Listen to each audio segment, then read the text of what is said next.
नमस्कार, स्वाभिमानी न्यूज चॅनलच्या बातमीपत्रात आपले स्वागत। सुरुवातीला जाणून घेऊया आजच्या ठळक घडामोडी। काँग्रेसचे लोकसभेचे उमेदवार शोभाताई बच्छाव यांच्या प्रचारार्थ धुळ्यात झाली उद्धव ठाकरेंची जाहीर सभा। 10 तारखेला रिलीज होणाऱ्या अप्सरा चित्रपटासंदर्भात पत्रकार परिषदेचे करण्यात आले होते आज आयोजन। जिल्हा परिषदेच्या अध्यक्षा धरतीताई देवरेंच्या अध्यक्षतेखाली झाली स्थायी समितीची सभा संपन्न। लोकसभेच्या निवडणुकीच्या पार्श्वभूमीवर धुळे जिल्हाधिकारी अभिनव गोयल यांची पत्रकार परिषद। 12,000ची लाच घेताना पोलीस कॉन्स्टेबलसह पंटराला एसीबीने घेतले ताब्यात। धुळे एलसीबी पथकाची धडक कारवाई, दुकानातून 55 लाखाची रोकड जप्त, तिघांना घेण्यात आले ताब्यात। आता जाणून घेऊया बातमीपत्र विस्ताराने। धुळे लोकसभा मतदारसंघाच्या काँग्रेस व इंडिया आघाडीच्या उमेदवार डॉक्टर शोभाताई बच्छाव यांच्या प्रचारार्थ राज्याचे माजी मुख्यमंत्री उद्धव ठाकरे साहेब यांची आज जाहीर सभा धुळे शहरातील जेडरोडवर संपन्न झाली।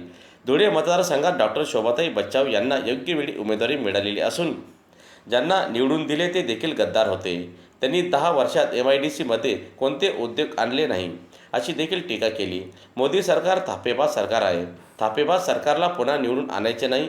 2 सुरतवाले छत्रपतींचा महाराष्ट्र लुटत आहे, आम्ही प्रेमाने जरूर आलिंगन देऊ, मात्र जर कोणी आमच्या पाठीत खंजीर खुपसल्यावर वाघनखे बाहेर काढल्याशिवाय आम्ही गप्प बसणार नाही अशी जोरदार टीका शिवसेना ठाकरे गटाचे पक्षप्रमुख उद्धव ठाकरे यांनी प्रधानमंत्री नरेंद्र मोदी आणि केंद्रीय गृहमंत्री अमित शहा यांच्यावर केली आहे। दरम्यान धुळे लोकसभा मतदारसंघाच्या काँग्रेसच्या उमेदवार डॉक्टर शोभाताई बच्छाव यांच्या प्रचारार्थ सभा आयोजित करण्यात आली होती, त्यावेळी ते बोलत होते।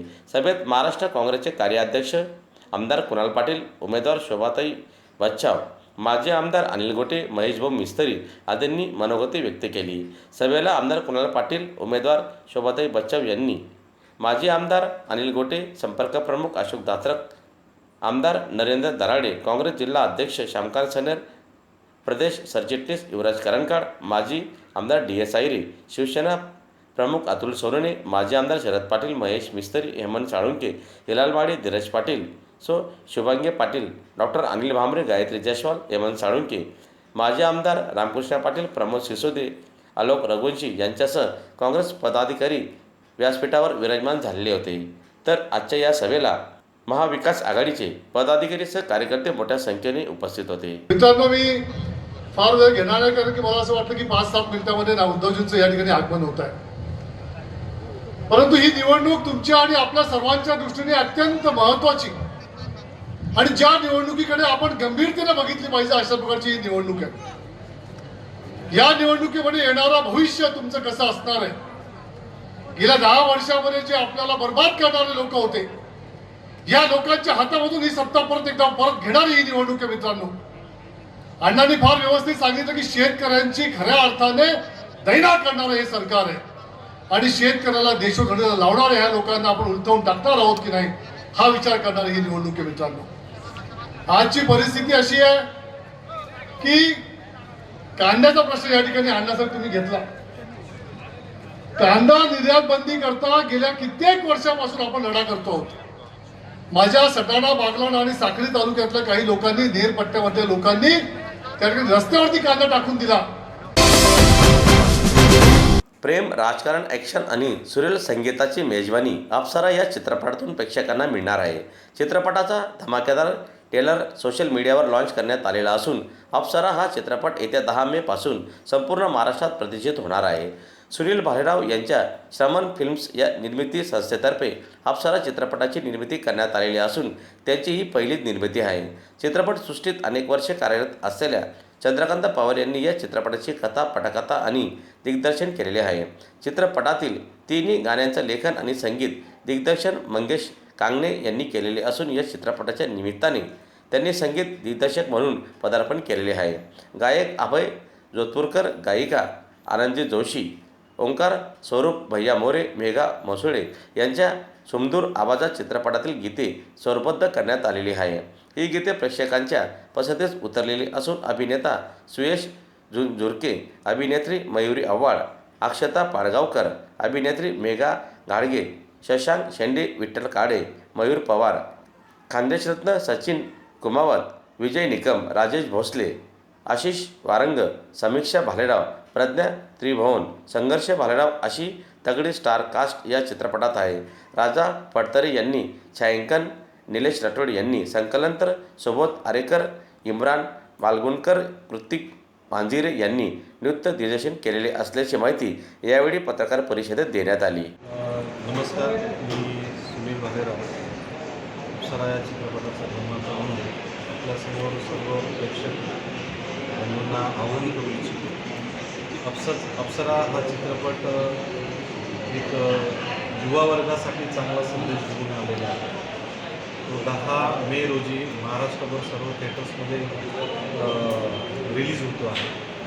आणि ह्या चित्रपटाच्या काही विशेष बाबी म्हणजे प्रोड्युसर या नात्याने, निर्माता या नात्याने मी या खानदेश भूमीमधून आहे आणि खानदेश भूमीमधली नावाजलेली गाणी या चित्रपटात असावी अशा अपेक्षेने सचिन भाऊ कुमावत आहेत. खानदेशातले नावाजलेले गायक भैया मोरे, मेघा मुसळे यांच्याकडून खूप नावाजलेली, खानदेशातील नावाजलेली 3 गाणे रिमिक्स करण्यात आलेली आहेत. दुसरं विशेष म्हणजे कलाकार जे आहेत. धुळे जिल्हा परिषदेच्या अध्यक्षा धरतीताई देवरे यांच्या अध्यक्षतेखाली स्थायी समितीची सभा आज रोजी संपन्न झाली. जिल्हा परिषद अध्यक्षांच्या दालनात झालेल्या या सभेला जिल्हा परिषदेचे उपमुख्य कार्यकारी अधिकारी तथा सचिव BS अकलाडे, पदाधिकारी, विविध समित्यांचे सभापती तसेच सर्व विभागांचे अधिकारी, विभाग प्रमुख उपस्थित होते. सभेत सदस्यांचे रजेचे अर्ज असल्याचा त्यांच्या रजा मंजुरीबाबत विचार करणे विषयी समित्यांनी त्यांचे मागील सभेत केलेल्या ठरावावरील कार्यवाहीचा आढावा घेणे, शासन निर्णय, शासन परिपत्रकाचे वाचन करून दाखविणे, सभापती स्थायी समिती जीप धुळे यांचे परवानगीने आयत्या वेळच्या विषयावर ठराव करणे, आजच्या सभेचे इतिवृत्त व ठराव वाचून कायम करणे या विषयावर चर्चा करून मंजुरी देण्यात आली. तसेच धुळे लोकसभा मतदारसंघासाठी 20 मे रोजी घेण्यात येणाऱ्या मतदान प्रक्रियेच्या नियोजनाचा आढावा जाणून घेण्यात आला. मतदानाची टक्केवारी कशी वाढेल यासाठी आवश्यक सूचना देऊन यंत्रणेला निर्देश देण्यात आले. या संदर्भात सूक्ष्म नियोजन करण्यात आलं असल्याची माहिती सचिव तथा उपमुख्य कार्यकारी अधिकारी BS अकलाडे यांनी दिली. प्रत्येक जे 4 तालुके आपल्याकडे, तर त्याच्यात आपण 50% कमी, त्यानंतर 60% कमी मतदान झालेले प्रत्येक पोलिंग बूथ आणि 60% जास्त असे 3 प्रकार कॅटेगरीमध्ये आपण हे केलेलं आहे. मान्य मुख्य कार्यकारी अधिकारी यांनी असं सांगितलं की आपण पहिले प्रायमरी 60% कमी असे आपल्याकडं जवळजवळ 404 बूथ्स आहेत पूर्ण जिल्ह्याभरामध्ये. याच्यावर आपण प्राधान्याने हे करतो आहे, फोकस करतो आहोत. याच्यामध्ये आपण जिल्हा स्तरावरून 3 खाते बनवून प्रत्येक तालुक्याला वाटून दिलं आहे. त्यांनी मॉनिटरिंग करावं डेली जाऊन. त्याचबरोबर आपण प्रत्येक 10 बीटसाठी एक विस्तार अधिकारी दर्जाचा अधिकारी दिलेला आहे आणि प्रत्येक बूथसाठी आपण कमीत कमी 3 लोकांची समिती स्थापन केलेली आहे. त्याच्यामध्ये अंगणवाडी सेविका, त्याच्यानंतर पोलीस पाटील, स्थानिक शिक्षक, आशा वर्कर यांची एक ग्रुप तयार करून त्यांना आपण वाटून दिलेलं आहे की तुम्ही प्रत्येक साधारणतः 300 घरामध्ये आपण रोज म्हणजे शक्य होईल तेव्हा जाऊन त्यांना कन्व्हिन्स करावं. वोटर आपल्या हे जे आहे आपलं वोटर स्लिप पण आपल्या आता वाटप सुरू झालेलं आहे याच्यामध्ये आणि साखरीच्या याच्यामध्ये ऑलमोस्ट वाटप संपण्यात आलेलं आहे. बिलोच्या मदतीने आपण जनजागृती करतो आहोत. मान्य मुख्य कार्यकारी अधिकाऱ्यांनी सांगितलं असं त्याचा व्हॉट्सअप ग्रुप पण करता आला, त्यांचे मोबाईल नंबर जर घेता आले आणि त्याच्यात पण आपण समाज प्रधानाचं वोटिंग करण्यासाठी आपण प्रोत्साहन द्यावं असं पण एक संकल्पना आहे. त्याचबरोबर मान्य निवडणूक आयोगाच्या निर्देशानुसार इव्हन मतदानाच्या दिवशी आपली जी फील्ड लेवलची जी फंक्शनरीज आहे ही घरोघरी जाऊन लोकांना प्रबोधन करणं की आपण या लोकशाहीच्या या उत्सवामध्ये सहभागी व्हावं असं.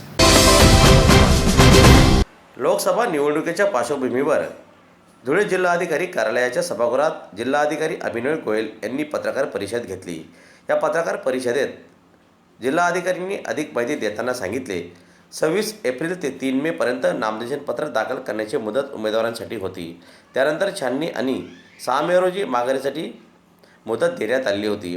30 उमेदवारांनी नामनिर्देशन पत्र दाखल केलेले होते. त्यापैकी 8 जणांचे अर्ज अवैध ठरले. 22 उमेदवारांचे नामनिर्देशन पत्र वैध ठरले. या 22 पैकी 4 उमेदवारांनी माघार घेतली आहे. त्यामुळे निवडणुकीच्या रिंगणात 18 उमेदवार उरलेले असून यातील 3 उमेदवार हे नोंदणीकृत पक्षाचे आहेत.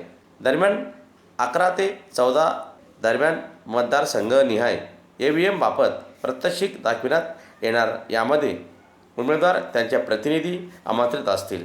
मतदानाच्या दिवशी तापमान जास्त असू शकते. ही बाब लक्षात घेऊन शेडची व्यवस्था, आरोग्य सुविधा, स्थानिक डॉक्टर, आशा वर्कर, ॲम्ब्युलन्सची व्यवस्था मतदान केंद्रावर केली जाणार असल्याची माहिती जिल्हाधिकारी अभिनव गोयल साहेब यांनी आज आयोजित पत्रकार परिषदेत सदरची माहिती दिली.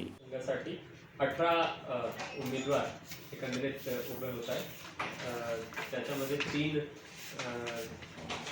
राष्ट्रीय किंवा स्टेट रेकग्नाइज पार्टीचे आहेत. मला वाटतं नाव सर्वांना माहिती आहे. ते आपण 7A पब्लिशही केलेलं आहे ना. असे 18 3 असे आहेत राष्ट्रीय पक्षाचे रजिस्टर्ड अनरेकग्नाइज्ड पॉलिटिकल पार्टीचे 4 कॅन्डिडेट्स आहेत. त्याचबरोबर 11 कॅन्डिडेट असे अपक्ष म्हणून उभे होत आहेत. उमेदवारी 30 उमेदवारांनी नामनिर्देशन पत्र दाखल केले होते. छाननीअंती 22 उमेदवार वैध ठरले. 8 लोकांचे उमेदवारी नामनिर्देशन पत्र रद्द झाले होते आणि 22 नंतर काल 4 उमेदवारांनी नामनिर्देशन पत्र माघारी घेतलं. म्हणून शेवटी आपल्या 18 उमेदवार फायनल ठरले. या निमित्ताने एवढी माहिती नामनिर्देशनबद्दल होती. आता हे आपले जे हे फायनल झाले तर आपलं पुढचं काम सुरू होईल. आपला जे मॅन पॉवर आहे म्हणजे मनुष्यबळ त्याचेही सेकंड रँडमायझेशन ते पण ऑब्झर्वर साहेबांसमोर झालेलं आहे आणि त्यांची ट्रेनिंग आता आपण प्रत्येक मतदारसंघ निहाय काही ठिकाणी 11-12ला, काही ठिकाणी 13-14ला होतात. त्याचबरोबर EVM मशीन जे प्रिपरेशन असते, प्रिपरेशन म्हणजे आपण जे बॅलेट पेपर छापून येतात त्याला आपण त्याच्यावर चिटकून त्याला पूर्णपणे तयार करतो. ते पण 6 मतदारसंघात. गुटखा विक्रीचा गुन्हा दाखल करण्याची धमकी देत व आरोप करीत धुळ्यातील मौलवीगंज येथील पान दुकान चालकाकडून तडजोडी अंती 15,000 रुपयांची लाच स्वीकारताना धुळे शहरातील आझादनगर पोलीस ठाण्याचे DB पथकातील पोलीस कॉन्स्टेबल अझरुद्दीन शेख व त्यांचा पंटर अब्दुल बासित अन्सारी या दोघांना धुळे लाचलुचपत प्रतिबंधक विभागाच्या पथकाने रंगेहात पकडले. तक्रारदार यांचे आझादनगर पोलीस स्टेशन हद्दीत मौलवीगंज चौकात पानाचं दुकान आहे. या दुकानात गुटखा विक्री केला जातो असा आरोप करत त्याबाबत गुन्हा दाखल करायचा नसेल तर 30,000 रुपये द्यावे लागतील असं तक्रारदार यांना सांगितलेले होते. दरम्यान त्यानंतर पोलीस कॉन्स्टेबल अझरुद्दीन शेख व पंटर अब्दुल बासित अन्सारी यांनी तक्रारदार यांना दिनांक 4 मे रोजी पारोळा रोड येथे बोलावून तक्रारदार यांच्याकडून 17,000 रुपये घेतलेले होते. त्यानंतर पोलीस कॉन्स्टेबल अझरुद्दीन शेख यांनी दिनांक 5 मे 2024 रोजी तक्रारदार यांच्या मोबाईलवर फोन करून उर्वरित 13,000 रुपये पंटर बासित अन्सारी यांच्याजवळ देण्यास सांगितले असल्याचं तक्रारदार यांनी धुळे लाचलुचपत प्रतिबंधक विभागाच्या कार्यालयात समक्ष येऊन सांगत तक्रार दिलेली होती. सदर तक्रारीची पडताळणी केली असता पडताळणी दरम्यान पोलीस कॉन्स्टेबल अझरुद्दीन शेख यांनी तक्रारदार यांच्याकडे तडजोडी अंती 13,000 रुपये लाचेची मागणी करून सदर लाचेची रक्कम पंटर अब्दुल बासित अन्सारी यांच्याकडे देण्यास सांगितलेले. त्यानुसार ACBच्या पथकाने सापळा रचून तक्रारदाराच्या पान दुकानासमोर पंटर अब्दुल बासित अन्सारी याला 13,000 रुपयेपैकी 12,000 रुपयाचे लाच स्वीकारताना रंगेहात पकडले. त्यानंतर पोलीस कॉन्स्टेबल अझरुद्दीन शेख व पंटर अब्दुल बासित अन्सारी यांना ताब्यात घेऊन त्यांच्या विरुद्ध आझादनगर पोलीस स्टेशन येथे गुन्हा दाखल करण्यात आले असल्याची माहिती यावेळी ACBचे पोलीस उपाधीक्षक अभिषेक पाटील यांनी दिली. आझादनगर पोलीस स्टेशन धुळे या ठिकाणी कार्यरत असलेले पोलीस कॉन्स्टेबल अझर शेख आणि एक त्यांचा खासगी पंटर अब्दुल बासित अन्सारी अशा दोघांना आज लाचलुचपत प्रतिबंधक विभाग धुळेच्या पथकाने 13,000 रुपयाची लाच रक्कम स्वीकारत असताना रंगेहात पकडलेला आहे. या प्रकरणामध्ये जे काही तक्रारदार आहे त्यांचं मौलवीगंज परिसरामध्ये पानाची दुकान आहे आणि या दुकानामध्ये गुटख्याची विक्री केली जाते असं त्यांच्यावर आरोप करून जर गुन्हा दाखल करायचा नसेल, होऊ द्यायचा नसेल किंवा कारवाई होऊ द्यायची नसेल तर त्याकरता 30,000 रुपये लाचेची मागणी यातील जे आरोपी लोकसेवक पोलीस कॉन्स्टेबल अझर शेख यांनी तक्रारदाराकडे केली होती आणि त्यापैकी ते 17,000 रुपये हे तक्रारदार यांनी दिनांक 5 मे रोजी त्यांना भीतीपोटी देऊन टाकले होते आणि उर्वरित जो 13,000 रुपये त्यांचे देणं बाकी होते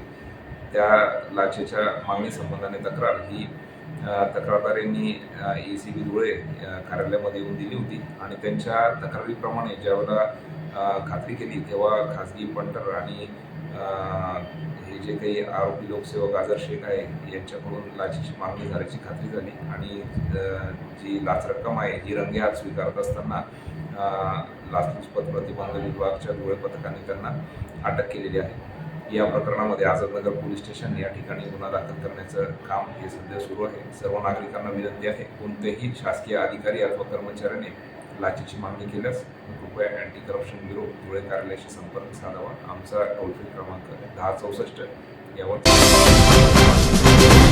धुळे शहरातील बाजारपेठ असलेला मुख्य आग्रा रोडवरील दुकानातून स्थानिक गुन्हे अन्वेषण शाखेच्या पथकाने सुमारे 55 लाखाची रोकड जप्त केलेली आहे। तसेच 3 जणांना ताब्यात घेतलेले असून याबाबत रात्री उशिरापर्यंत रोकडचे मोजदाद व पंचनाम्याचे काम सुरू होते। दरम्यान लोकसभा निवडणुकीच्या काळात ही रोकड सापडल्यामुळे शहरात एकच खळबळ उडालेली आहे। कारवाईची माहिती मिळताच पोलीस अधीक्षक श्रीकांत डिवरे यांनी दुकानाला भेट देत माहिती जाणून घेतली। आग्रा रोडवरील एका दुकानात 55 लाखाची रोकड ठेवली असल्याची गोपनीय माहिती स्थानिक गुन्हे अन्वेषण शाखेला मिळालेली होती। त्यानुसार सायंकाळी पथकाने छापा टाकत दुकानातून बॅगेसह त्यातील रोकड जप्त केली। तसेच कुमार नगरात राहणाऱ्या एका कापड दुकानदारालाही ताब्यात घेतलेले आहे। त्याने ही 55 लाखाची रोकड असल्याचे सांगत ही रोकड अन्य दोघांनी ठेवल्याचे सांगितले। त्यानुसार त्या दोघा संशयितांना देखील पोलिसांनी ताब्यात घेतलेले आहे। या दोघांनी ही रोकड 38 वर्षीय एका शेतकऱ्याने ठेवायला दिल्याचे सांगितले। त्यामुळे त्या शेतकरी इस्माला ताब्यात घेतल्यानंतरच ही रक्कम कुणाची व का ठेवली हे समोर येईल। याबाबत इन्कम टॅक्स व फ्लाइंग स्क्वॉडला कळविण्यात आले असून ही रक्कम सध्या ट्रेझरी शाखेत ठेवण्यात येणार असल्याची माहिती पोलीस अधीक्षक श्रीकांत डिवरे यांनी बोलताना दिली। स्थानिक गुन्हे शाखा धुळे यांच्या टीमला अशी एक खबर मिळाली होती की एका दुकानामध्ये साधारणतः 55 लाख रुपये एका इस्माने ठेवलेले आहेत। त्या अनुषंगाने आपण त्या ठिकाणी गेलो असता आपण 3 लोकांना सध्या ताब्यात घेतलेलं आहे आणि त्यांच्या सांगण्यानुसार त्याच्यामध्ये ती जी बॅग आहे त्याच्यामध्ये 55 लाख रुपये आहेत। आम्ही त्या 3 लोकांना ताब्यात घेतलेलं आहे। संबंधित बॅग देखील आपण इथे आणलेली आहे। त्याप्रमाणे आता पंचनाम्याचं काम सुरू आहे आणि त्याप्रमाणे आपण इन्कम टॅक्सला देखील कळवलेलं आहे आणि माननीय इलेक्शन कमिशनच्या गाईडलाईननुसार आपण पुढील कारवाई करणार आहोत। सर याच्यामध्ये आता त्यांचं असं म्हणणं आहे की एका XYZ इस्माने, आता इथे नाव सांगणं योग्य नाही, XYZ इस्माने त्यांना ती कॅश इथे ठेवायला लावली होती। त्याच्यामुळे तो जो इसम आहे तो अजून ताब्यात नाही। हे 3 इसम जे आहेत त्यांचं इंट्रोगेशन चालू आहे। तो संबंधित इसम ताब्यात आल्यानंतर कॅश कशासाठी होती, इतकी मोठी कॅश कुठून आली होती याचा सगळा उहापोह केला जाईल आणि त्याच्यामध्ये इन्कम टॅक्सचे लोक देखील आणि फ्लाइंग स्क्वॉडचे लोक देखील आमच्याबरोबर असतील। याचबरोबर स्वाभिमानी न्यूज चॅनलचे बातमीपत्र संपले। पुन्हा भेटूया पुढील प्रसारणात। तोपर्यंत नमस्कार।